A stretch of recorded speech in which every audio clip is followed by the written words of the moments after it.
Hey everybody, how you doing? Ted the Atheist here. Thought I'd make a little video on what I'm all about, who I am, where I stand on things, um, and you know, I don't know if there are other people out there with the type of mindset that I have that are making videos. I do not know about them. Maybe my algorithm's not set up for it.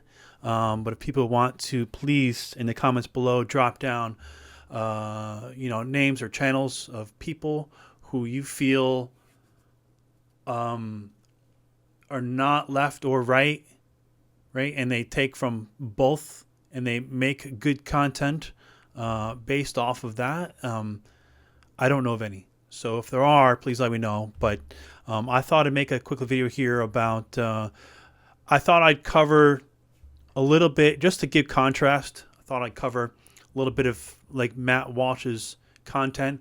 I know he's quite popular. He's got over 2 million subscribers and stuff. I know there's a strong right-wing base out there. And I know some of my content would appeal to them, and that's great. But I just wanted to point out the problem in his thinking process, and I will go more into why that is and what I feel about that and the repercussions of that. But first, I'm going to show you the two sides of his thinking, which are in contradiction, and why I think this. Then I'll go over why it's a problem, and then we'll wrap it up after that. So here we have a video where Ben Shapiro and Matt obviously went over the questions before they did this, but basically it's a friendly little interview where he asked Matt Walsh his religious views and stuff like that. And I just wanted you guys to, you obviously already know this already, but I just wanted to give it in contrast to the point I'm going to make. So let's just talk about that real quick here. Hopefully this is going to work. When it comes to your view of the afterlife, what cultivated that? Where do you get your view of heaven? What do you think heaven looks like, and what makes you believe that there is something after we die? I get it from my faith primarily, but of course, when you read the Bible. So, where does he get his beliefs from? Where does he get his justification from to believe what he does, and his faith? That's where he gets it from. So, I think it's important to note right now that he's not getting it from logic and reason.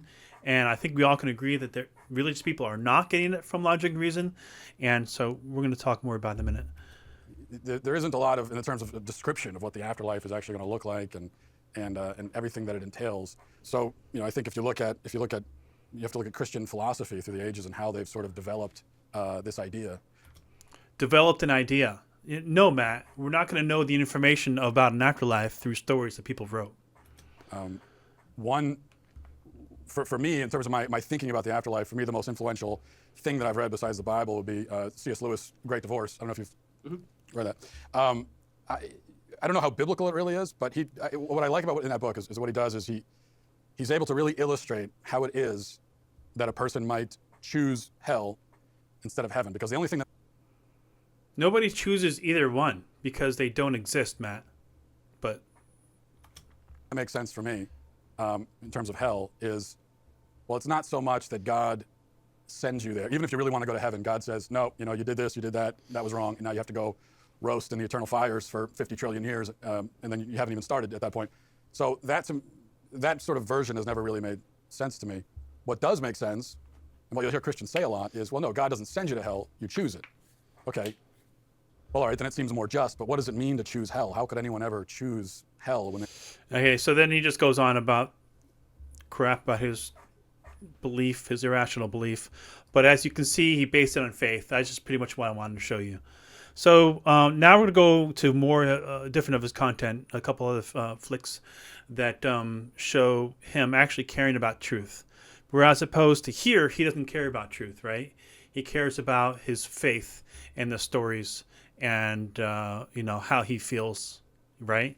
But then here.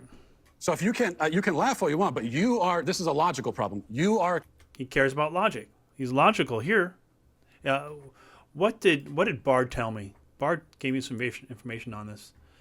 Bard said there's a few things: compartmentalizer, selective rationalizer, cognitive dissonance. I can't say that word. Why?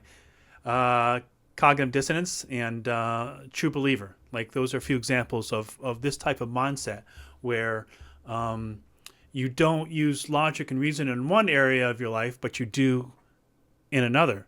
So, and I'm gonna make this is all gonna make sense in a minute. I promise. Conflating sex and gender just by saying that. So that's the problem. There's biological sex, and then there is gender identity. Part of me wants to ask why you care so much. We care so much, lady, because you made us care so much. That's why. Because it's really not that big of a deal. Oh, yeah. Can I answer that?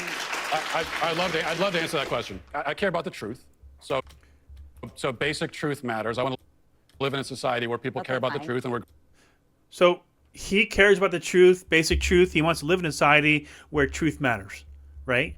And I'm all about truth matters. But then he's selective over how he applies logic, correct? We can agree to that. Another example is here.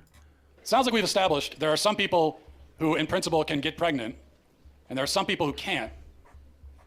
So there's two categories, otherwise known as binary. Lots of women can't get pregnant either. Yeah, but they're still of the nature to get pregnant. So then he goes on to demolish this man who's trying to look like a woman, and we shouldn't really care that much about that. How you use your brain will impact, how you go about understanding everything about the world, how you respond to things, how you speak. So although, yes, Matt has some great content online, especially covering this stuff here, he goes full on logic. I'm going to apply it and use it, et cetera, et cetera. But then on other interviews like here, he doesn't. He's like, faith, stories.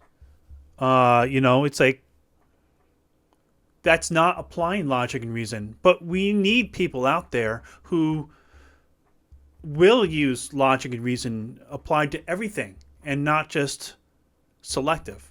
Like, you're not going to find me believing in Tinkerbell or Santa Claus, while I'm trying to dissect other people's irrational beliefs.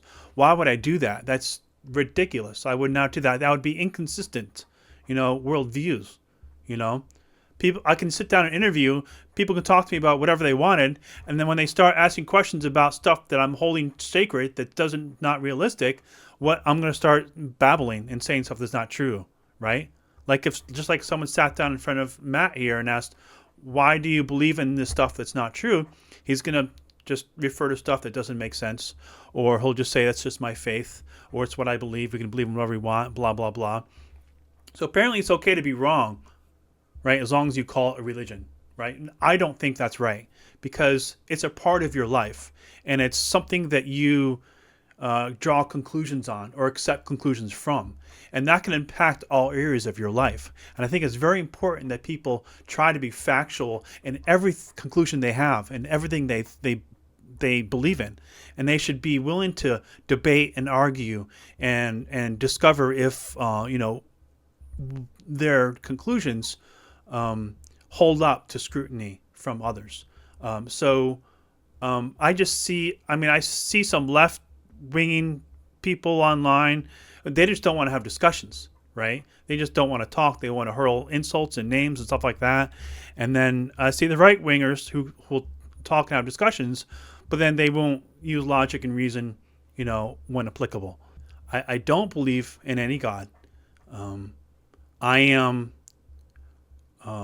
pro-gun.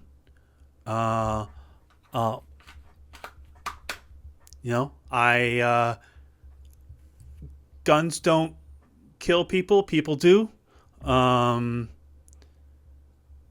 What else?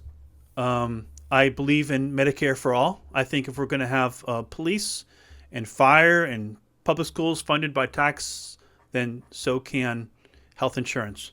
Because too many people are dying for it. They don't need to.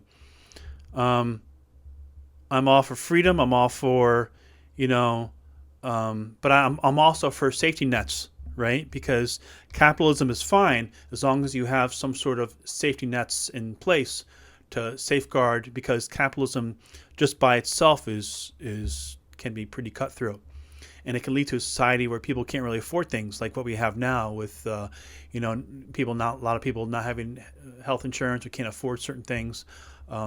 So I think you need to have a mixture. I'm not a socialist to where, and I'm tired of people trying to equate socialism to communism. They're not the same thing. I think having safety nets in place is a type of democratic socialism, kind of like after the Great Depression, what happened during then. Banks were forced to put, rules in place to guard against certain things from not happening again, right? And so then people prospered after that, right?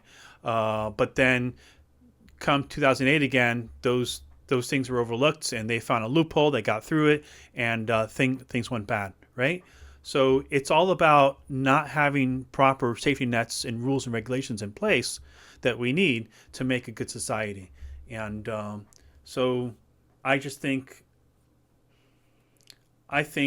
applying logic and reason to everything that you think of and everything you make conclusions about and can ponder is very important. And I don't think enough people do it. And that's a problem I have. I think Matt seems to be a great thinker, and there are other people other people as well who I see online who make good points, who are not right wing. And but they all seem to have. You can always find some sort of side that they support that doesn't make sense. Like, that should not be happening. If you're online and you're making commentary and you're trying to educate people, you should have a consistency of logic and reason throughout everything you discuss. And if you don't have that, then how can anyone really fully support what you're doing and be honest and pride themselves on logic and reason at the same time? So also, I have one of the biggest issues I find is mainstream media kind of gaslights people into taking certain sides, and they pin people against other people. And that's why I don't watch TV media anymore, or any real mainstream media online. I try to get my news from different various sources, and I extrapolate from them. Because when I used to watch TV back in the day, I can remember, give a little example. I remember hearing about the George Zimmerman story, right? And the TV media wanted you to hate him, so they would like throw up a picture of what was his name? What was his name? Started with a T. Ty something. Anyway, the black kid. They took a picture of him when he was 14. And threw it up there, and then took a picture of George Zimmerman when he was like a mugshot, like a bad mugshot, and threw it up there. And then they said all these bad things. They tried to think of all these bad things to say about George, even though all the evidence showed that he defended himself. The gunshot was shot at an upward angle. All the evidence supports George Zimmerman's story, and all the evidence we know of the other guy, Trayvon Martin. Sorry, having a blank there. So. Trayvon Martin, we know the evidence from his background, his story, is that he liked to be in a lot of fights. He did, and I think he made drugs as well. I'm not sure, but he was caught with stolen goods at school. He's just been known for being a bad kid on different aspects. So the TV media didn't want people to know about that, so they never commented on that. But the truth is, the guy was not far from an angel. He was far from an angel, and the Georgia story held up fine. All the evidence supports him, but the people still wanted to be against George. Why? Because the mainstream media painted George that way, and people just believe stories. Kind of like Matt Walsh here. He believed in a story that he was probably brought up on. He believes in Christianity and stuff like that, and people believe believe in certain things because the story told them so, right? But I was firmly behind what the TV media was saying. I hated George Zimmerman. I'm like, I hate him so much. I wish I could do something to him. Like maybe I can do something. Like I felt that much hatred, And but then I'm like, after a while, I don't know what tipped me off. I think I was watching some podcast of some guy in Canada or something like that, and he started picking apart the whole George Zimmerman story and stuff like that. And that got me thinking, like, maybe I don't know as much as I should. And then I started looking at the evidence, and I saw, oh, that wasn't a 911 call. That's a regular police call. Oh, he was going back to his car when Zimmerman, when the kid came back, or the guy came back. What's his name? Trayvon came back. And yeah, all the evidence, the bullets and everything matched up with George's story, right? But because Trayvon was black, it seems like, and because he was black, the media decided to support and say that he was the innocent one. Kind of like the Michael Brown thing. Michael Brown was kind of a thug, and he attacked the cop, right? And he got killed for it. And there's even a black guy that came to the police way before the story broke and gave his testimony, which matched up to the police officer. And all the evidence supports the police officer's story. But no, you have the TV media trying to say, the black guy is innocent, And so this is a problem. People believe in stories, and they shouldn't believe in stories. They should be using their brain to understand and try to figure stuff out. Like, there's only two genders, right? Gender and biological sex are the same thing. You're either male or female. I don't care how you feel, right? You're still either one or the other. Even if you have a biological defect, like a tiny intersex thing, which has nothing to do with trans, you're still either male or female. So I don't know what's going on with society. I think the only way we can combat this is to talk about it, not be afraid to talk about it. Be reasonable and logical in everything we talk about, because if you're going to come and try to tackle a topic and a subject, some sort of subject, you need to be someone who, okay, this guy uses logic and reason. He's going to talk to me, quite frankly, and we're going to make sense of this. And, you have to worry about him halfway through the conversation saying, oh, well, I feel that way because my God told me so. Like, you hear that a lot through some right-wingers when they talk about when they talk ill of the whole weird trans thing going on right now. They'll use that as a basis. They'll be like, well, because God made us this way or that way. It's like, as soon as I might like the video, but as soon as I hear that, I'm like, dude, you just lost me. Like, what? You can have a conversation about why this whole gender crap thing is stupid, right? Without referring to imaginary sky daddies, right? How does that help the problem at all? Your imaginary sky daddy did not make us, okay? Let's tackle this through a realistic viewpoint. And that's what I'm all about. That's what I want to bring to the table. Realism, realistic approach to problems that we have. Because I'm tired of just watching people talk about stuff that's not true. And maybe that's why I've been doing these preachers for so many years. It irks me that they're out there talking in the world about stuff that's not true, trying to convince people of stuff that's not true. Now we have these gender people, these autistic gender people who have nothing better to do, spewing stuff, joining their little cult, their little new religion, spewing stuff that's not true. Like, I'm against that too. Anything that's not true, that doesn't make sense, that has no evidence, right? It's bad. And that's something we should not be afraid to talk about. And we shouldn't be shamed into not having a conversation about something so important as the truth of something. Like, if the lefty wants to try to shame you and get you to shut up, right? That's bad, because the object is to talk and to learn, and I'm all about education and awareness. And that's what I want to bring people. So that's what I've been trying to bring people for all these years. And I've been doing it the way you've seen me do it in my videos, but I think maybe I need to start talking about different controversial topics that are all about people bringing in falsehoods and people not correcting them right enough, right? I'm tired of, you can't bring solutions if you don't have a healthy mind about what's real and what's not. And if you're not afraid to be, you have to be afraid to be wrong. Like I've been wrong in the past, right? And I might be a little stubborn about it, but I learned from my mistakes. And the next day, if I'm wrong about something, guess what? I fixed it.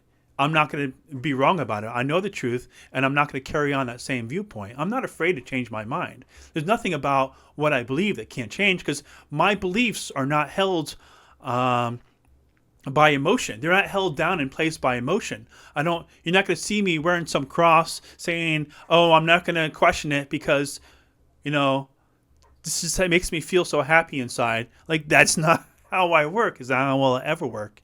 And I don't think anyone should work that way. We are all born atheists, right? Everyone comes out of the womb not able to have a belief. And an atheist is someone who is without belief. The prefix a means without, and theism means belief in God. So everyone's born without belief in God. I think we should all stay that way. And I think we should all try to understand the world we live in by using logic and reason and not joining a group, right? If you join the right wingers, you're going to believe what the right wingers say. It's like, when you join a group, what are you really doing? You're kind of outsourcing your thinking to somebody else. You're saying, I don't know how to think properly, or I'm too lazy, or I don't care about the truth. So why don't you do it for me, right? Like, why continue living after that? Like, what's the point of living if you become a bot, right? If you just become a bot following a script that someone else wrote. Right?